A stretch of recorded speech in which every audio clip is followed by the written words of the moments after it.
റിവിഷനിലെ last day exam നമ്മൾ അടിപൊളിയായിട്ട് അങ്ങനെ എഴുതിയല്ലേ. എല്ലാവർക്കും എങ്ങനെ ഉണ്ടായിരുന്നു? മിസ്സിൻ്റെ കുഞ്ഞു മക്കൾക്ക് എക്സാം ഒക്കെ എങ്ങനെ ഉണ്ടായിരുന്നു? എല്ലാം നന്നായിട്ട് എഴുതാനൊക്കെ പറ്റുമോ? നമ്മൾ പഠിച്ച കാര്യങ്ങളൊക്കെ വന്നോ? എങ്ങനെയാണ് എല്ലാവർക്കും എക്സാം ഉണ്ടായിരുന്നു എന്നുള്ളത് താഴെ കമൻറ്റ് ചെയ്യാം കേട്ടോ. ഇനി കുഴപ്പമില്ല, ചെയ്യാൻ പറ്റിയില്ലെങ്കിലും വിഷമിക്കുകയൊന്നും വേണ്ട, നമുക്ക് അടുത്ത എക്സാം നന്നായിട്ട് എഴുതാം. അത് ഓർത്ത് എൻ്റെ മക്കൾ വിഷമിക്കുകയൊന്നും വേണ്ട കേട്ടോ. അപ്പോൾ നമുക്ക് ക്വസ്റ്റ്യൻസ് ഒന്ന് ഡിസ്കസ് ചെയ്ത് നോക്കിയാലോ, എന്താണ് ഉത്തരങ്ങൾ നമ്മൾ എഴുതിയത് കറക്റ്റ് ആണോ എന്നൊക്കെ നമുക്കൊന്ന് ഡിസ്കസ് ചെയ്യാം. ഓക്കെ, അപ്പോൾ നമ്മുടെ ആദ്യത്തെ പ്രവർത്തനം നമുക്ക് നോക്കാം. കളിപ്പാട്ടം വാങ്ങാം. അഭിനന്ദന്റെ കയ്യിൽ ഒരു 50 രൂപ നോട്ടും 3 10 രൂപ നോട്ടുകളും 6 1 രൂപ നാണയങ്ങളും ഉണ്ട്. അഭിനന്ദന്റെ കയ്യിൽ ആകെ എത്ര രൂപയുണ്ടെന്നാണ് നമ്മളോട് ചോദിച്ചിട്ടുള്ളത്. അപ്പോൾ നമ്മൾ ഇന്നലെ ഇതുപോലൊരു രൂപാ കണക്കൊക്കെ ചെയ്ത് എല്ലാം കൂടി ഒന്ന് കൂട്ടിയിട്ടുണ്ടാകും. അതുപോലെ തന്നെ ചെയ്താൽ മതി. അപ്പോൾ 50 രൂപ ഉള്ളത് മിസ് എഴുതിയിട്ടുണ്ട് 50. പിന്നെ 3 10 രൂപയാണ്. 1 2 3 3 10 ആവുമ്പോൾ എത്രയായത്? 30 ആയി. എന്നതിന് ശേഷം 6 1 രൂപ നാണയങ്ങളാണ്. 6 1 രൂപകൾ ചേർന്ന് കഴിഞ്ഞാൽ 6 രൂപയായി. ഇത് ഇത്രയും കൂടി ആകെ എത്രയാണെന്ന് അറിയാൻ ഇതെല്ലാം കൂടി നമ്മൾ കൂട്ടിയാൽ മാത്രം മതി, ആഡ് ചെയ്താൽ മതി. അപ്പോൾ നമുക്ക് എത്രയാണ് കിട്ടിയത്? 86 ആണ്. 86 രൂപയാണ് നമ്മുടെ അഭിനന്ദന്റെ കയ്യിലുള്ളത്. ഇനി അടുത്തത് നോക്കാം. അടുത്ത് നമുക്ക് അവിടെ ഒരു വില വിവര പട്ടികയൊക്കെ തന്നിട്ടുണ്ട്. ഇനങ്ങളും വിലയും തന്നിട്ടുണ്ട്. അപ്പോൾ ഓരോ സാധനങ്ങൾ പാവ, വിമാനം, പന്ത്, ടോയ് കാർ, ചെണ്ട, ടോയ് മൊബൈൽ, അങ്ങനെ കുറേ സാധനങ്ങൾ കൊടുത്തിട്ടുണ്ട്. ഇനി അതിൻ്റെ വിലയും കൊടുത്തിട്ടുണ്ട്. പാവ 32 രൂപ, വിമാനം 38 രൂപ, പന്ത് 48 രൂപ, ടോയ് കാർ 46 രൂപ, ചെണ്ട 54 രൂപ, ടോയ് മൊബൈൽ 41 രൂപ. ഇനി ക്വസ്റ്റ്യൻ നോക്കാം.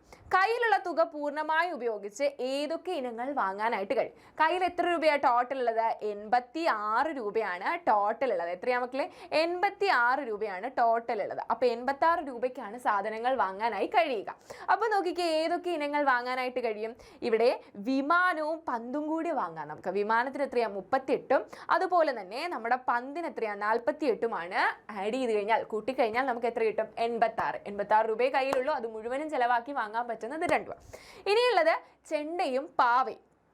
ചെണ്ടയും പാവയും കൂടെ വാങ്ങാനാണെങ്കിൽ ചെണ്ടയ്ക്ക് എത്രയാണെന്ന് നോക്കുക, 54 രൂപയാണ്. പാവയ്ക്ക് 32 രൂപയും കൂടിയാണ്. അപ്പോൾ എന്ത് ചെയ്യാം? നമുക്ക് എത്ര കിട്ടും? 86 ആക്കാൻ പറ്റും. ഇനി അടുത്ത അഭിനന്ദന്റെ കൂട്ടുകാരി ഒരു ടോയ് മൊബൈൽ വാങ്ങി. അവൾ 50 രൂപ നോട്ട് കൊടുത്തു. എത്ര രൂപ ബാക്കി കിട്ടും എന്നാണ് ചോദിച്ചത്. അപ്പോൾ ടോയ് മൊബൈലിന് എത്രയാണെന്ന് നോക്കിക്കേ, 41 രൂപയാണ്. കയ്യിൽ എത്ര രൂപയുള്ളത്? 50 രൂപയാണ് കൊടുത്തത്. അപ്പോൾ ബാക്കി അറിയാനായിട്ട് നമുക്ക് കുറച്ചാൽ മതി, മൈനസ് ചെയ്താൽ മാത്രം മതി. അപ്പോൾ 50 നിന്ന് 41 പോയി കഴിഞ്ഞാൽ നമുക്ക് എത്ര കിട്ടും? 9 എന്ന് കിട്ടും. 9 രൂപയാണ് ബാക്കി കിട്ടുക. പട്ടികയിലെ വില കൂടിയ കളിപ്പാട്ടം ഏത്? അപ്പോൾ ഇതിൽ ഏറ്റവും വില കൂടിയ കളിപ്പാട്ടം ഏതാണെന്ന് നോക്കിക്കേ. ഏറ്റവും വലിയ നമ്പർ ഏതാണെന്ന് നോക്കിയേ, 54, 54 രൂപയാണ്. അത് ഏതാണ്? ചെണ്ടയാണ് ഏറ്റവും വില കൂടിയ കളിപ്പാട്ടം. അപ്പോൾ എല്ലാവർക്കും ആദ്യത്തെ പ്രവർത്തനം സെറ്റായോ? ആദ്യത്തെ പ്രവർത്തനത്തിലെ ക്വസ്റ്റ്യനുകൾക്ക് എളുപ്പമുള്ളതാണ്. എല്ലാവർക്കും സെറ്റായോ? എൻ്റെ മക്കൾ എല്ലാവരും എഴുതിയോ എന്നുള്ളത് താഴെ ഒന്ന് കമൻറ്റ് ചെയ്യാവോ? അങ്ങനെയെങ്കിൽ നമുക്ക് അടുത്തത് നോക്കാം. ഓക്കെ, അടുത്ത ആക്ടിവിറ്റിയിലേക്ക് പോവാം. അടുത്ത പ്രവർത്തനം പോവാം. കോഴിയും പൂച്ചയും. കോഴിയമ്മയ്ക്ക് സങ്കടമായി. വികൃതി പൂച്ച തൻ്റെ മുട്ടകളെല്ലാം പൊട്ടിച്ചു. ഇങ്ങനെ വിട്ടാൽ ശരിയാവില്ല, ഒരു പരിഹാരം കാണണം. മുട്ടയിടുന്ന കൂട്ടുകാരുടെ യോഗം വിളിക്കാൻ കോഴിയമ്മ തീരുമാനിച്ചു. ഞാനുമുണ്ട്. ആരാണെന്ന് പറയുന്നത്? നമ്മുടെ പല്ലിച്ചേട്ടൻ. ഓക്കെ, ജീവികളെ അവയുടെ പ്രജനന രീതിക്കനുസരിച്ച് പട്ടികപ്പെടുത്താനാണ് പറഞ്ഞിട്ടുള്ളത്. അപ്പോൾ നമുക്ക് എന്താ രണ്ടാക്കാം?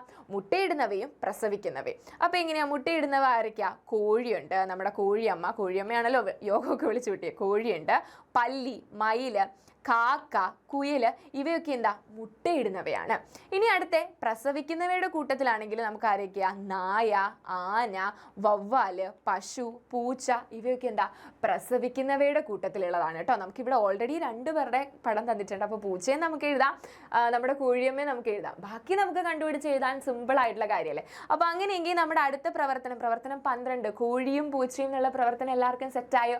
ഇങ്ങനെ 2 രീതിയിൽ കോളങ്ങളാക്കി തിരിച്ച് കളങ്ങളാക്കി തിരിച്ച് ചെയ്യാൻ എൻ്റെ മക്കൾക്ക് അറിയാമായിരുന്നല്ലോ അല്ലേ? സെറ്റാക്കിയില്ലേ? അത് ആക്കി എന്നുണ്ടെങ്കിൽ വേഗം തന്നെ കമൻറ്റ് ബോക്സിൽ പറഞ്ഞേ. പിന്നെ എൻ്റെ മക്കൾ ആരൊക്കെ ആൾക്കാരെ എഴുതിയിട്ടുള്ളതെന്നും കൂടി നമ്മുടെ കമൻറ്റ് ബോക്സിൽ പറയാം. പ്രസവിക്കുന്നവയുടെ കൂട്ടത്തിലും മുട്ടയിടുന്നവയുടെ കൂട്ടത്തിലും ഏതൊക്കെ ആൾക്കാരെ എഴുതിയിട്ടുള്ളത് നമ്മുടെ കമൻറ്റ് ബോക്സിൽ വന്ന് പറയട്ടോ. മിസ്സും കൂടി അറിയട്ടെ ആരൊക്കെയാണ് എൻ്റെ മക്കൾ എഴുതിയെന്നുള്ളത്. ഓക്കെ, നമുക്ക് അടുത്തത് നോക്കാം. പ്രവർത്തനം 13 ഇലത്തോണിയിൽ. കുഞ്ഞിനുറുമ്പ് കാൽ തെറ്റി പുഴയിൽ വീണു. ഓക്കെ, മരത്തിലിരുന്ന കിളി ഇല കൊത്തി വെള്ളത്തിലിട്ടു. ഇലത്തോണിയിൽ കയറി ഉറുമ്പ് കരപറ്റി. അപ്പോൾ വീട്ടിലെത്തിയ കുഞ്ഞിനുറുമ്പ് അച്ഛനോടും അമ്മയോടും ഈ കാര്യങ്ങളൊക്കെ പറഞ്ഞു. അവർ തമ്മിലുള്ള സംഭാഷണമാണ് എഴുതാനായിട്ട് പറഞ്ഞിട്ടുള്ളത്. അപ്പോൾ കുഞ്ഞിനുറുമ്പ് എന്താ പറയുക, ഇന്ന് ഒരു വലിയ സംഭവം ഉണ്ടായി അമ്മേ അച്ഛാ, ഇന്ന് വലിയൊരു സംഭവം ഉണ്ടായി, ഇന്നൊരു വലിയ സംഭവം ഉണ്ടായി, ഞാനൊരു അപകടത്തിൽ പെട്ടു എന്ന് പറയും. അപ്പോൾ എന്താ അമ്മ ചോദിക്കുന്നത്, അയ്യോ എന്ത് അപകടമോ മോനെ, അല്ലെ എന്ത് അപകടമോ കുഞ്ഞിനുറുമ്പേ എന്ന് ചോദിക്കാം.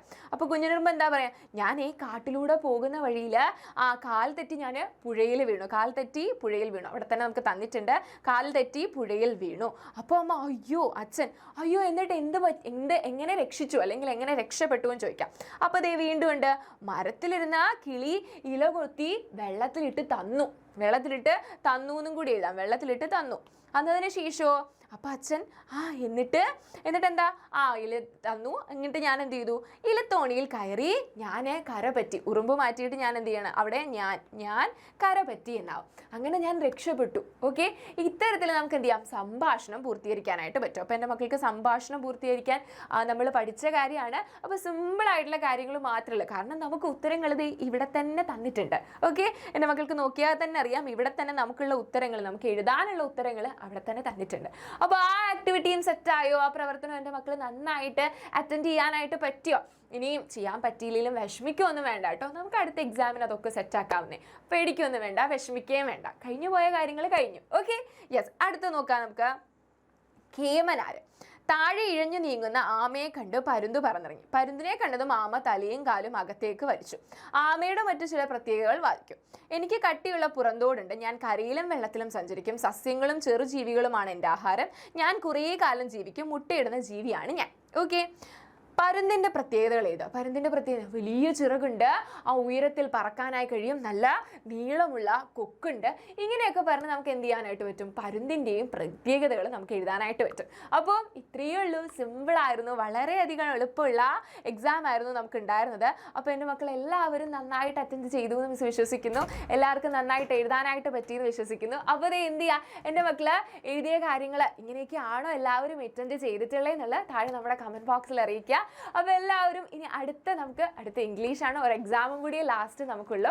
അപ്പോൾ ആ ഇംഗ്ലീഷ് എക്സാം നമുക്ക് അടിപൊളിയായിട്ട് അറ്റൻഡ് ചെയ്യണം. അപ്പോൾ ഇന്ന് കൃത്യം 7:30 എല്ലാവരും ചാനലിലേക്ക് പോരാൻ, നമുക്ക് അടിപൊളിയായിട്ട് ലാസ്റ്റ് എക്സാമും കൂടെ നമുക്ക് അടിപൊളിയായിട്ട് അറ്റൻഡ് ചെയ്യാം. അപ്പോൾ താങ്ക് യു.